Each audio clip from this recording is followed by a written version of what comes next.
Olá, ouvintes do podcast Empreenda Cast.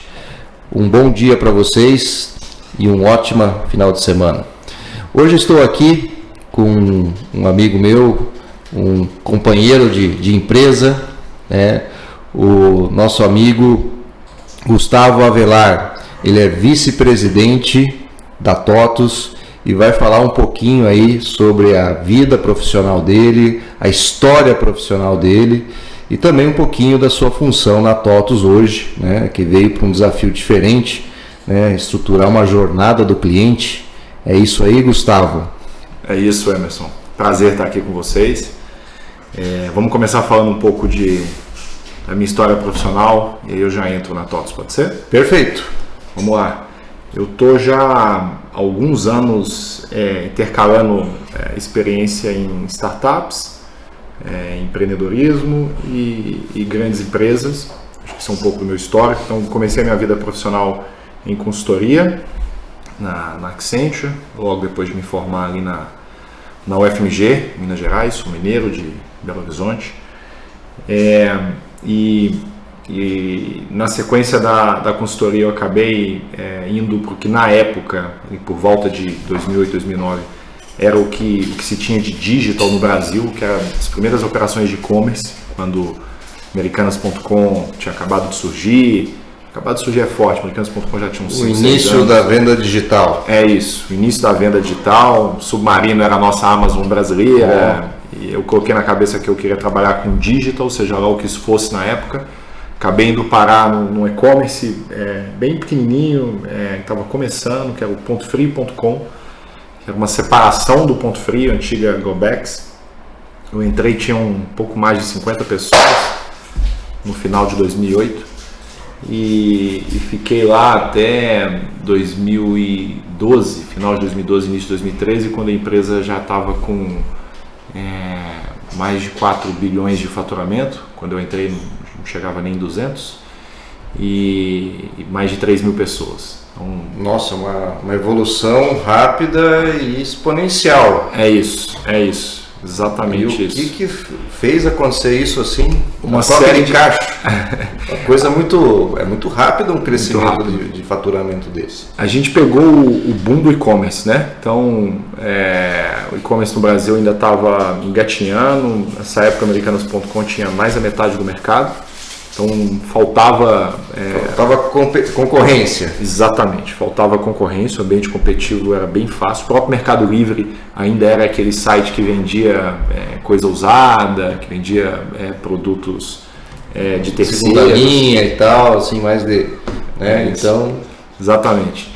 E aí, na sequência do pontofrio.com, não sei se você vai se lembrar, o Pão de Açúcar acabou fazendo 2 aquisições, para se posicionar no mercado de eletrônico e para ter uma operação online mais forte. Ele comprou a Globex e esse braço de e-commerce, que é onde a gente estava, que era o pontofrio.com, acabou assumindo a operação do Extra.com e do Pão de Açúcar Delivery, que eram as operações de e-commerce na época.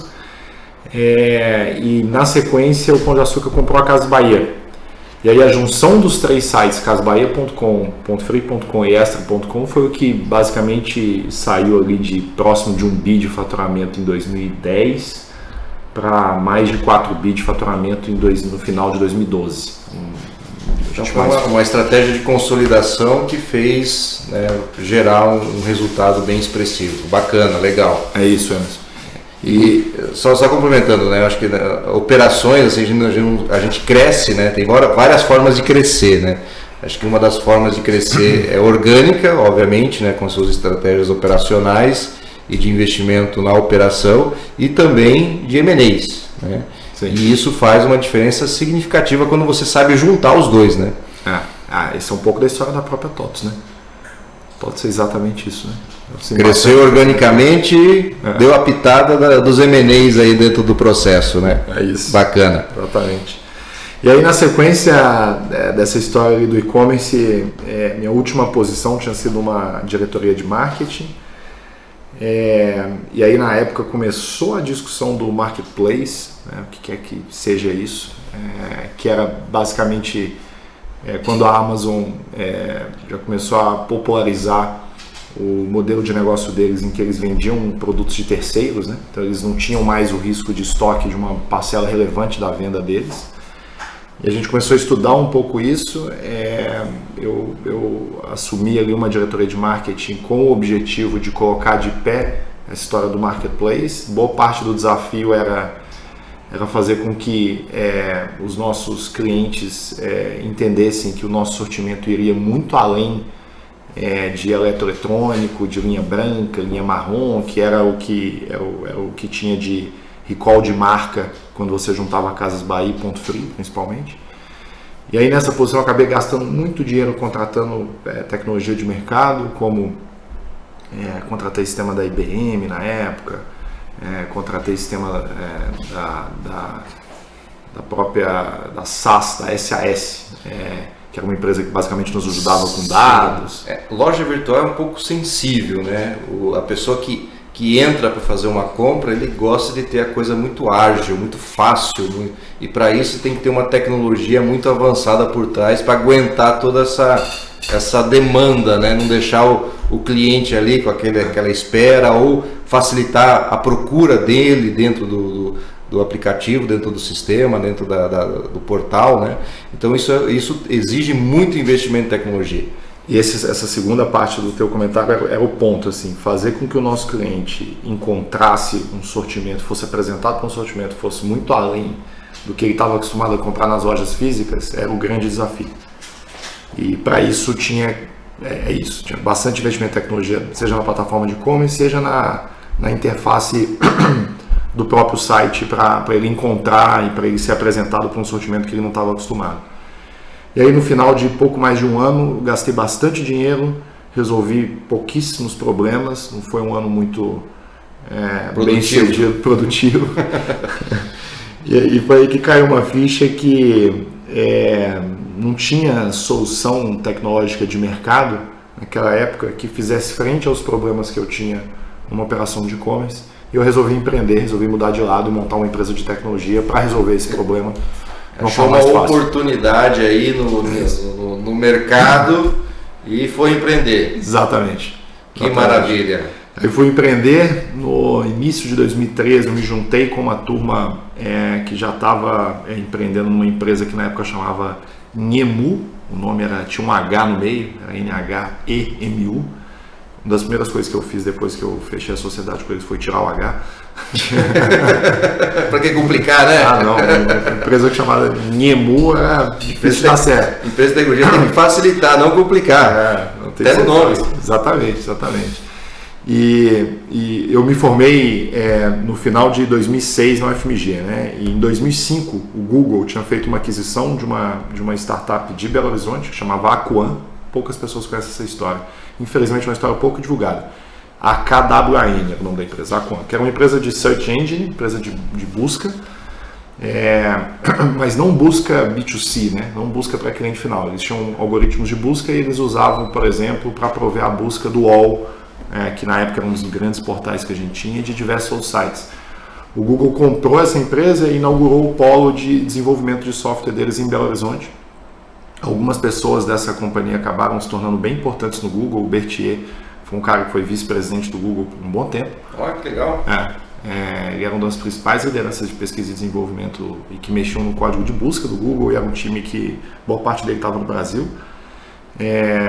Ele tem mais algumas figuras que ficaram famosas nessa época. O Nível Ziviani era um dos sócios dessa empresa, dessa Aquan, e acabou depois, ele tem vários livros publicados de tecnologia, ele foi conselheiro da Petrobras, até hoje ele está ativo em diversas empresas de tecnologia. E essa turma, parte desse time acabou não indo para o Google, e eles seguiram uma carreira acadêmica na Universidade Federal do Amazonas, na UFAM, em Manaus. Caramba! Dois dos sócios da Aquan, que eram já originários de Manaus, eles fundaram a Aquan quando eles estavam fazendo, acho que era doutorado, se não me engano, na UFMG. Eles voltaram para Manaus, que é o Edileno e o Tigran, que são pessoas fantásticas, e aí eles se juntaram a uma turma de jovens ali, de alunos da Federal do Amazonas, e montaram a Nhemu, NHEMU. Dessa vez era também um buscador, então de novo tecnologia de busca de produtos, mas mais focado em ser um concorrente do Buscapé, só que sem nenhuma dependência de troca de arquivos. Então, a ideia era fazer tudo a partir de tecnologia de crawler, que é boa parte do próprio know-how do Google, né? De varrer a internet em busca de informação, organizar essa informação e publicar ela. E aí eu fui atrás dessa turma e falei, pô, cadê aquela galera que tinha vendido a empresa para o Google, né? Onde eles estão? E aí encontrei eles lá em Manaus, chamei eles para uma conversa, a gente ficou alguns meses negociando e eu acabei conseguindo convencê-los a entrar como sócio. Legal. Pouco tempo depois eu assumi a posição lá de CEO da operação e a gente entendeu que não fazia muito sentido sermos um buscador, Buscapé-like, porque essa é uma empresa que demandaria muito capital. E era uma empresa bootstrap, sem sócio investidor, a gente queria a gente mesmo financiar o próprio crescimento. E aí a gente reposicionou a empresa para ser basicamente uma empresa de prestação de serviço de busca e recomendação para e-commerce. Então tinha dois focos, Search Engine e Recommendation Engine. Então o nosso objetivo, voltando para o meu problema que eu precisava resolver lá atrás... Você conseguiria com essa empresa. Com essa empresa, legal. Era facilitar que o nosso cliente encontrasse o nosso produto nos nossos sites. Não tinha concorrência? Ou tinha? A gente tinha um concorrente bem forte para a recomendação de produtos, que era bem maior do que a gente até na época, que era a Caordic, fundada pelo João Bernay e pelo João Bosco, que hoje são amigos meus. João Bernay um cara bem próximo. Mas eles estavam mais focados em recomendação, em algoritmos de busca a gente estava sozinho. Legal. E aí em pouco tempo essa empresa cresceu, a gente ao final de 3 anos, ali em 2015, a gente tinha 7 dos 10 maiores e-commerce do Brasil como clientes. 7 dos 10? 7 dos 10 maiores. A gente começou a entrar com recomendação, a Caord começou a entrar com busca, a gente começou a competir um pouco mais diretamente ali, mas já estávamos ali num tamanho bem legal, gerando sempre rentáveis e financiando o nosso próprio crescimento. Em 3 anos está bem posicionado assim no mercado com Sim. os clientes de grande porte. Sim, exatamente. Mas e aí no final de 2015 foi um momento ali que a gente achou que o Brasil não estava indo muito bem.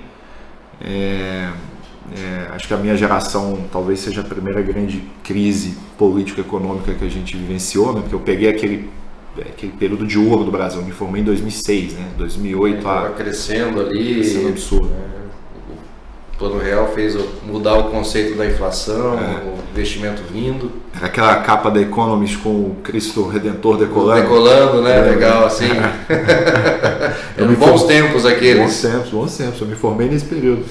Mas aí em 2015 a gente ficou um pouco pessimista em relação ao país e como companhia, ou a gente teria que mudar um pouco o nosso produto para ele descer na cadeia, né, para a gente conseguir ter clientes de médio e pequeno porte e ganhar dinheiro com isso, ou a gente teria que expandir o nosso portfólio de produtos, provavelmente ia necessitar de algum investimento.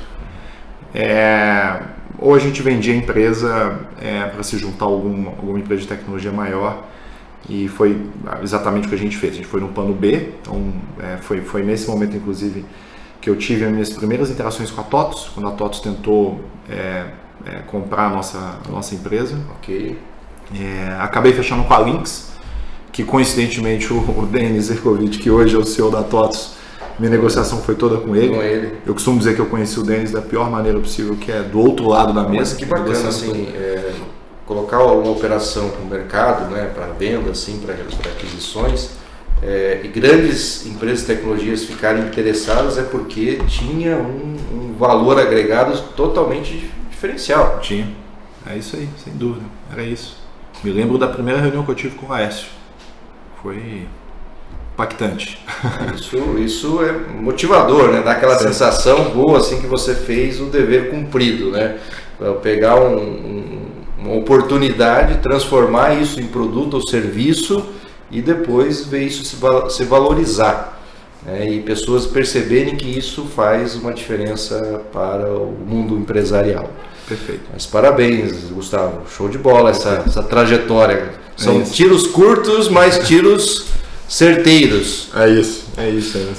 E aí a gente acabou começando uma história muito legal lá na Lynx. Eu fiquei cumprindo o earnout na Lynx de final de 2015 ao início de 2019. dentro da Lynx, lembra que eu te falei do nosso grande concorrente, da Kaordic? A Lynx fez a aquisição da Nemu, eu tirei o H e troquei para um outro E, então a empresa chamava Nemu, N-E-M-U. Você tem alguma coisa que eu tô H, né? Sou muito fã de Inhê, não. Inhê não vai, não. E aí teve a aquisição da Nemu junto com a Kaordic.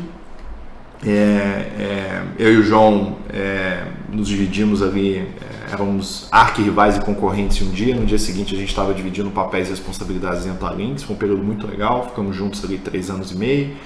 Fizemos diversas outras aquisições de empresas de tecnologia dos nossos segmentos, acho que 3 ou 4 M&As, e aí acabou posicionando a Lynx muito mais fortemente no mundo do digital, né? Com algumas soluções. Varejo digital, né? Varejo digital, exatamente, a Lynx focada em varejo.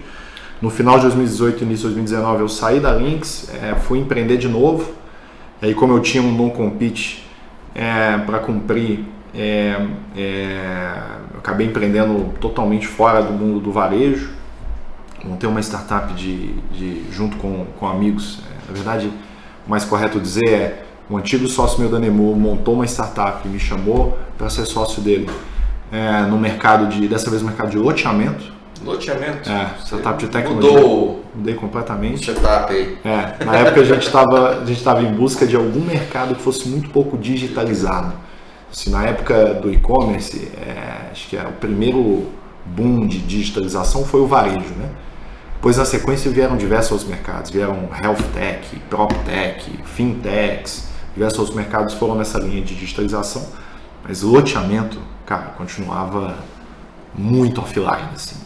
Pouquíssima coisa aconteceu. Muito tradicional. Muito tradicional, com pouquíssima tecnologia aplicada.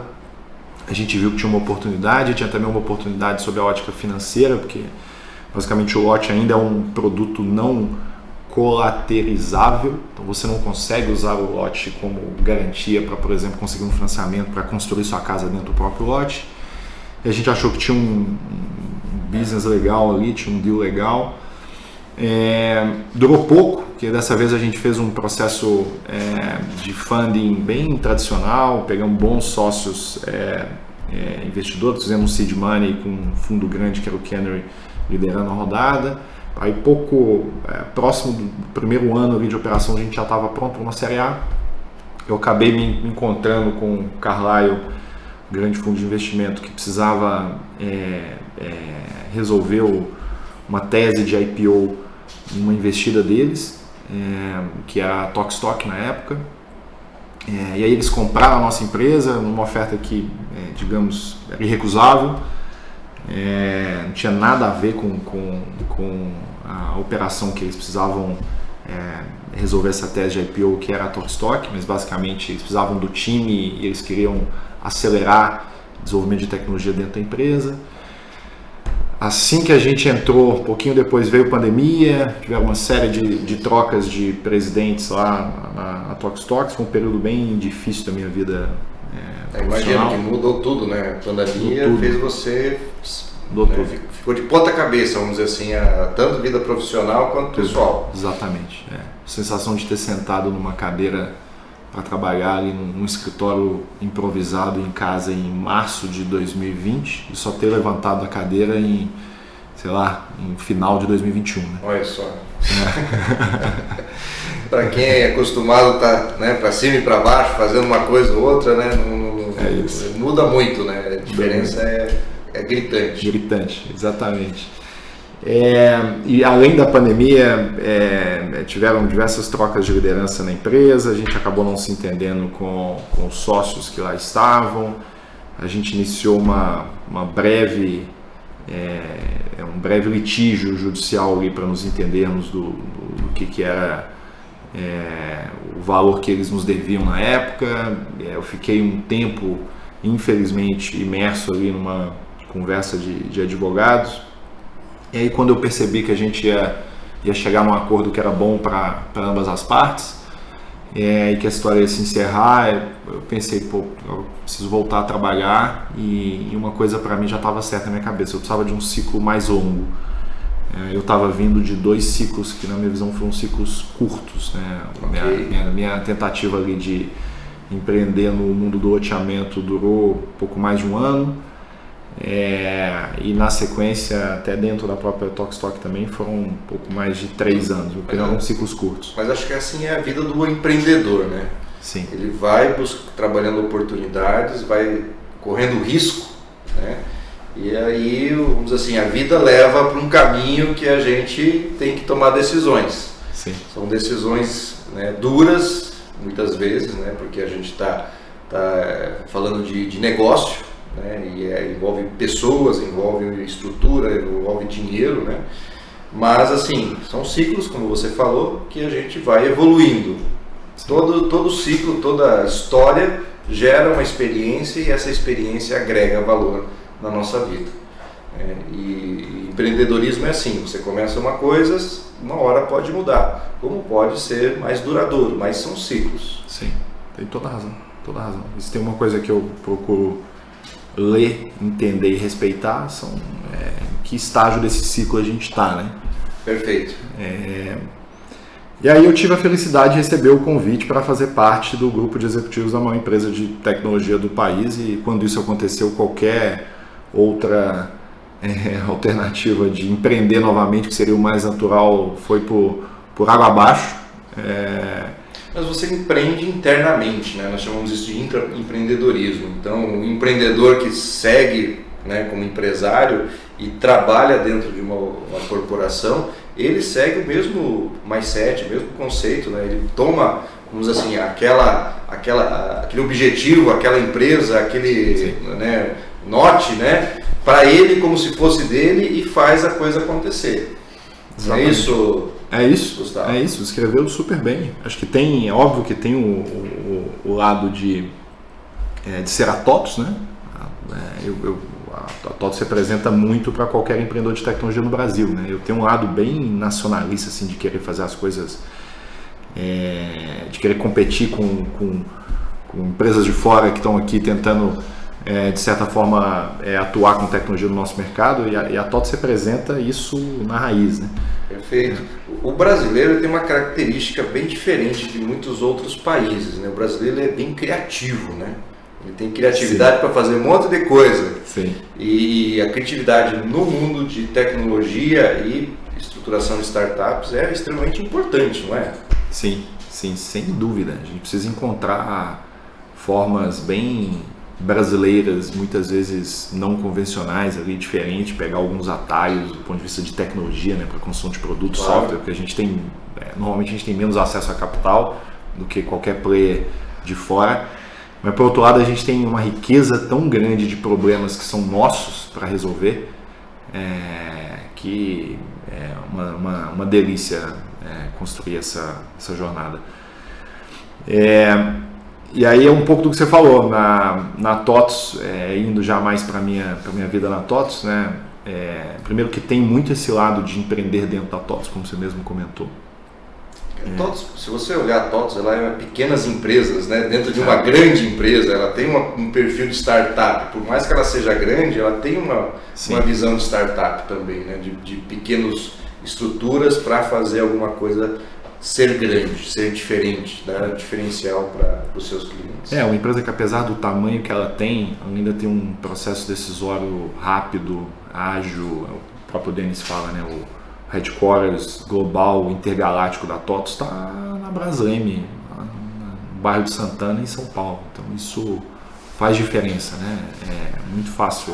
Tem endereço. Tem endereço, é isso. É muito fácil você localizar, acessar a liderança da TOTOS, e se a gente se convencer de que tem algum caminho bom para a gente seguir, é relativamente rápido esse processo e a execução.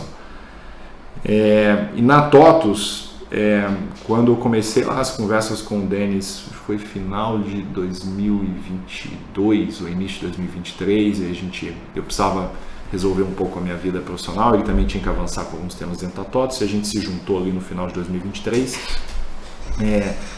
Acho que ele, um pouquinho depois da chegada do Denis, ele formalizou algo que de certa forma já até existia dentro da TOTOS, mas ele deu corpo para esse negócio, que foi essa organização da TOTOS em 3 dimensões, né? Você pegou isso, né, de camarote, né? Você sabe falar disso melhor do que eu. Eles têm ali a dimensão de gestão, que reuniu ali todos os produtos e soluções mais de back-end, mais transacionais, e é basicamente o que trouxe a TOTVS até aqui, né? Sim, para ajudar mais no operacional, né, da empresa, ali no administrativo, no core de negócio dos nossos clientes. Exatamente. Onde tem as soluções de back-office, folha de pagamento, enfim, então, reúne todas as grandes aquisições que a TOTVS fez nesse mercado, né, RM, DataSul, Logocentro, por aí vai. E aí ela separou os outros produtos e soluções em duas outras dimensões, né? Teve a compra da RD, que basicamente é o grande chassi da dimensão de Business Performance, né? Que é onde a gente une todas as soluções para fazer o nosso cliente vender mais. E teve a aquisição da Supplier e depois a formação da joint venture com o Itaú. E com isso culminou na criação da Techfin, que é a nossa dimensão de soluções financeiras para a base de clientes TOTVS, né? Que é uma empresa hoje que é metade TOTVS, metade Techfin. E metade TOTVS, metade Itaú. E nessa nova organização, como a empresa se dividiu, a gente resolveu uma série de problemas, a gente deu visão de longo prazo, deu clareza na estratégia, para o mercado de investidor permitiu a turma entender diferente produtos e mercados que a gente atua que são diferentes. Né? Sim, uma coisa assim não tem nada a ver com a outra, né? E pior que você tem que fazer isso estar funcionando integrado, né? 3 dimensões juntas, né? Exatamente. Esse é todo o meu desafio, né? Deu para dentro de casa, inclusive, permitiu que a gente conseguisse ter um pouco mais de independência ali na estratégia de cada uma das dimensões. Então tem uma série de benefícios da formalização das 3 dimensões, mas traz também uma série de desafios, né, que é um pouco disso que você comentou. A gente fez uma série de aquisições, a gente se consolidou nas 3 dimensões, mas a visão para o nosso cliente é de uma só TOTVS, né? Então, exato. Essas coisas têm que se falar, né? Você comentou, né? Tem que se falar, seja no processo comercial, seja no processo de atendimento ao cliente, os produtos precisam se falar, então o cliente TOTVS precisa perceber uma diferença grande em seguir evoluindo o escopo de atuação com a própria TOTVS versus com qualquer solução de mercado. E aí, para isso, um olhar que seja cross essas dimensões ajuda nesse trabalho, ajuda nesse processo, e por isso acho que no mundo de negócio e tecnologia o maior desafio é você ter soluções tecnológicas que se conversam e que não tenham problemas de integração. Quando você consegue ter um fornecedor, por mais que ele tenha soluções um pouco separadas, a facilidade dessa integração é muito maior, não é, Gustavo? Sim. Não, inclusive, voltando para a minha história lá atrás, né, quando eu comentei que eu acho que eu não entreguei muito resultado no meu período ali de diretor de marketing lá atrás, na época da Cenova, tem muita relação com isso. Assim, eu tinha uma dificuldade muito grande de contratar soluções específicas ali, de cada um lidando com um pedaço do problema e fazer essas coisas se falarem para que eu consiga resolver o problema do meu cliente, né? Conseguir ter a jornada de todo o processo, né? Ter a jornada do cliente dentro da sua operação. Acho que esse é o desafio de qualquer empresa, conseguir construir um fluxo fluido que faça com que toda a jornada aconteça e dê uma boa experiência ao cliente para que ele retorne a comprar com a empresa. É isso aí, exatamente isso. Era muito difícil fazer isso lá atrás, dentro de casa. Acabei conseguindo fazer isso como uma startup que tinha uma facilidade muito grande de integrar as coisas. Agora eu estou com um desafio semelhante na TOTVS. Só que você já venceu uma vez, vai vencer de novo? A pequena diferença é que mudou um pouquinho o tamanho do problema, né? Antes era desse tamanho. Mas agora... tem a fórmula, é o que importa, né? Nós temos a teoria, a prática acontece com o tempo. É isso. Que bacana, Gustavo, show de bola, viu? Essa trajetória sua aí, a sua experiência toda nessa área digital aí, e a sua presença na TOTVS, tenho certeza que vai gerar muita força e muita integração, né, em todas essas soluções e produtos, né? Show de bola, cara, parabéns por essa trajetória, que tenha muito sucesso dentro da TOTVS, que alcance os seus objetivos, porque quem vai ganhar com isso tudo são os clientes da TOTVS, não é? É isso, perfeito, é isso. Mas me fala um pouquinho, além desse desafio de integração, você tem outras tarefas, outras funções dentro da TOTVS? Tenho. tem uma importante relação com o nosso canal de distribuição hoje, que são vocês, né? A TOTS Oeste e diversas outras franquias. Então acho que a TOTS tem um desafio grande de evoluir, de seguir evoluindo nessa visão de distribuição dos seus produtos, né? Então tem uma parceria muito forte aí com a Pendini, com a turma do comercial, para aos poucos a gente, como empresa, nos preparando para ser, preparando já estamos, mas irmos evoluindo para termos capacidade de distribuir soluções de software de uma forma bem mais flexível, mais rápida, mais fácil. O Tubino, que toca o RD, que é o CEO da nossa operação lá da RD hoje, ele usou uma palavrinha que ajuda a descrever isso, que é o AR Enablement, né? O AR sendo a nossa área comercial. Acho que eu preciso conseguir ter um bom chassi ali que habilite o nosso time comercial a distribuir mais facilmente os nossos produtos. Show de bola. Gustavo, a TOTS ela tem uma marca forte hoje, né? Sim. No mercado, é uma referência. Sim. Isso é graças muito à satisfação dos clientes. Eu sei que a TOTS tem assim, um índice bom de qualidade, de satisfação dos clientes. Qual é a dica que você daria para o empreendedor, para o gestor, né, que está nos ouvindo?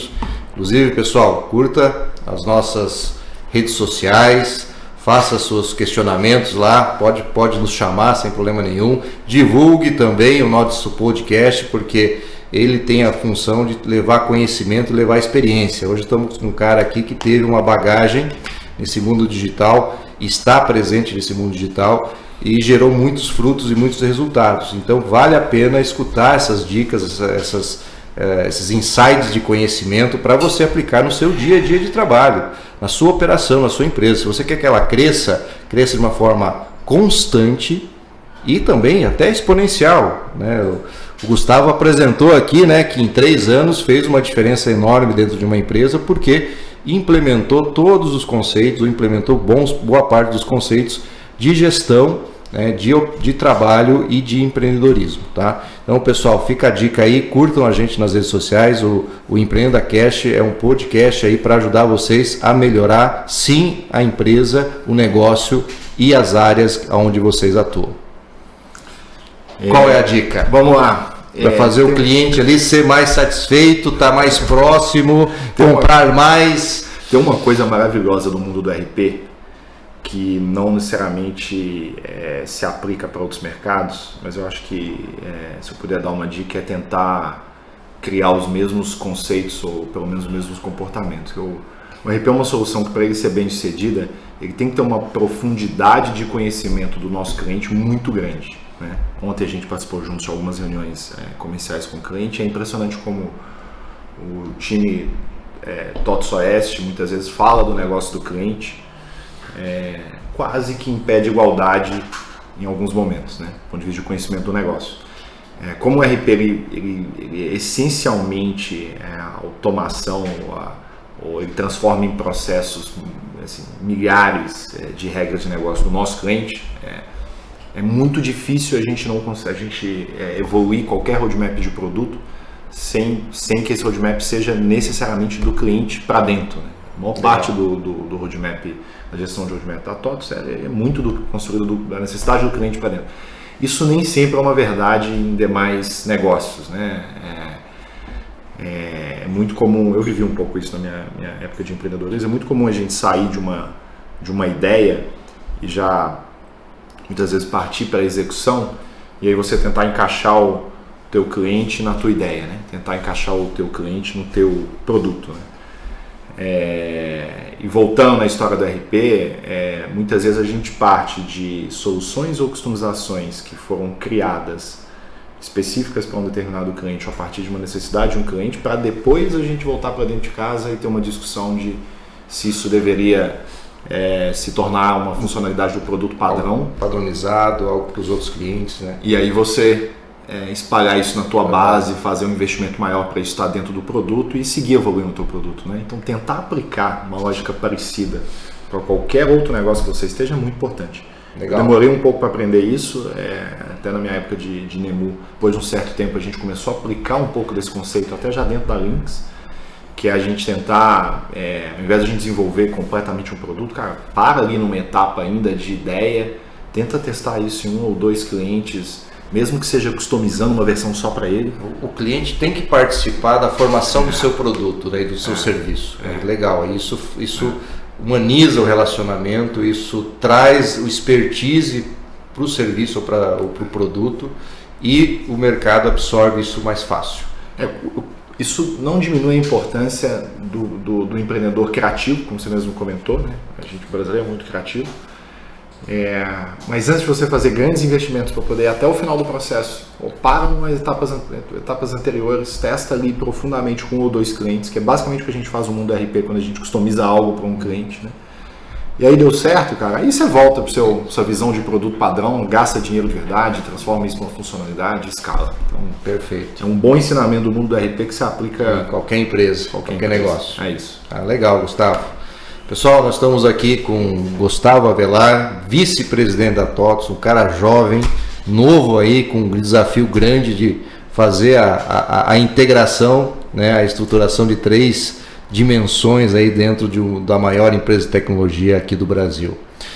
Gustavo, mensagem final. Qual dica você dá para o empreendedor para que ele tenha sucesso? Resiliência, mas estava na ponta da língua. Resiliência, essa isso sem aí. dúvida a principal característica de um empreendedor. Resiliência, dificuldade, momentos difíceis, todos nós teremos. Resiliência. Perfeito, Gustavo. Muito obrigado pela sua participação, agradeço muito e muito sucesso dentro da TOTVS. Obrigado. Toda a história já mostra que você tem aí um desafio grande e também mostra que você tem competência para fazer isso acontecer. Obrigado. Parabéns, cara. Muito obrigado e até mais.